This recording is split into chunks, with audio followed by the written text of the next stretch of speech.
everyone and welcome back to my channel. In today's video, I wanted to draw something different from before. It is a watercolor painting, of course, but something kind of abstract, something different from what I've done before. So, saw a lot of videos around it and found it very interesting. So, I have used a simple pencil to draw this outline, and now I have started to color the insides of these closed structures using vibrant colors, starting with the pink, and then I thought to add some more darker and brighter color like oranges, and then red, yellow and brown. These were the 5 colors that I chose for this. They were lying in the same range of vibrancy. So one by one I will add color, a little bit of water, and mix it really nicely inside all the closed structures. This was really fun to create because the idea was very simple, to have something around floral and solid both. So after adding the colors, I added little water and then added a little bit of darker shades towards the edges of all the structures. For example, for this pink one, I used red on the edges, and similarly for the red one I used oranges, for the orange one I used pink, and similarly all the other edges were covered one by one. So I really enjoyed drawing this one. You can also try, and it is very easy and fun at the same time. You really learn a lot about watercolor painting doing this. So take a thin brush and push the colors from the edges towards the inside of these structures. So with this you are done with your finished structures, and then just allow it to dry a little bit. After that drawing part, my idea was to add a little bit of golden at the center of these structures to make it appear more vibrant. So golden is my favorite. I add it to most of my drawings and pictures because I just love using it. So here also I have used golden inside these structures after it was allowed to dry for some time, and mix it really nicely. Add a little bit of water and blend it well with the background of your structure color. So golden is really pretty. So I did this for all the structures and waited for it to dry completely.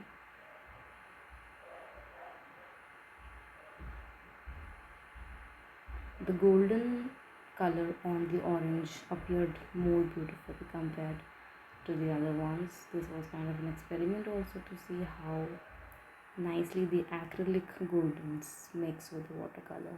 So yeah, the orange ones were really pretty, and in fact the red ones also came out well. So the paint quickly dries on the watercolor structure, so I am using water to keep on blending it as much as I can. And this brush is really nice. This is a detailing brush. It allows you to cover even the very minor sections on your page. So yeah, I did this and allowed it to dry out completely before doing any other further step.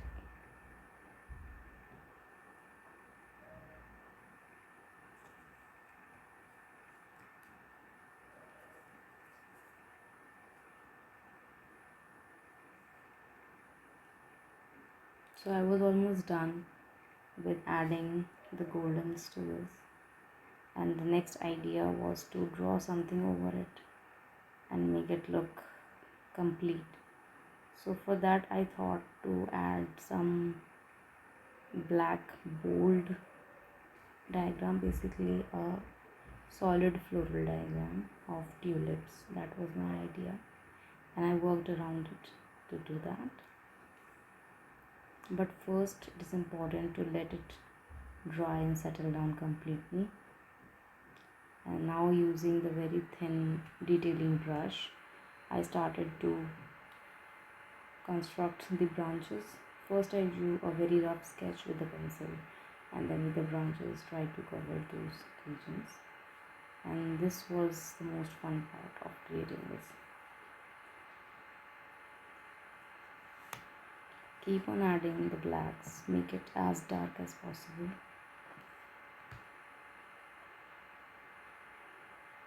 The branch in the center should be thicker than the diverging branches. That's how the nature is.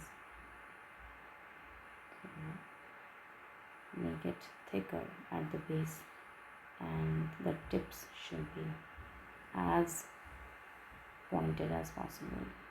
So I'm here adding the tulips at the tips of these branches, and each of the tulip is almost inside the colored structures, except this one which I wanted to put in half colored and half white.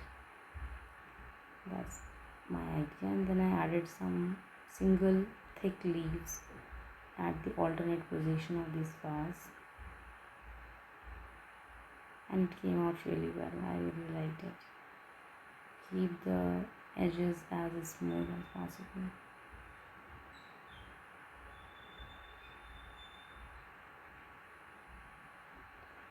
And after it dries completely, you can use a very fine tip black pen to draw some mandala inside these big sized leaves. So this really gives a very detailed effect to your overall painting. These can be used as the front side of cards, whether it's birthday card, thank you cards, invitation cards, or cards to your friend, families, relatives, and any other person you feel is important in your office, to your colleagues. This is a very simple and nice technique to make vibrant and appealing, attractive cards and gift away to the people you think might like it. So keep on adding the details in any way you like, and it will give you a really nice painting at the end. Once the painting is complete, just allow it to dry completely, and then rub all the pencil lines that you have drawn. And then I tried to give some effect to the tulips also, so I added some horizontal black lines to the tulip.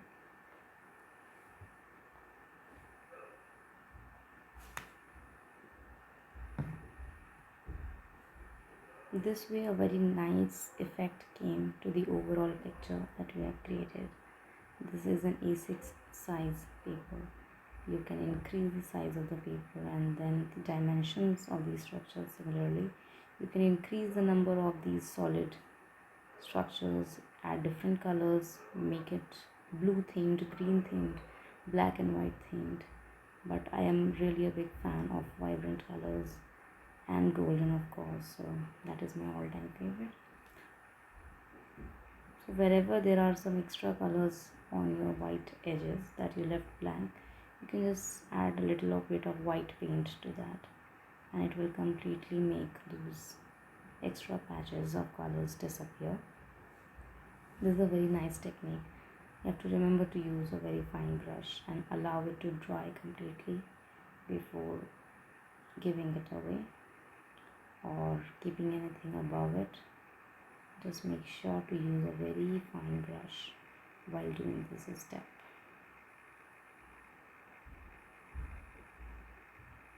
And you're almost done. Add a second coat if you feel that your paint is still visible.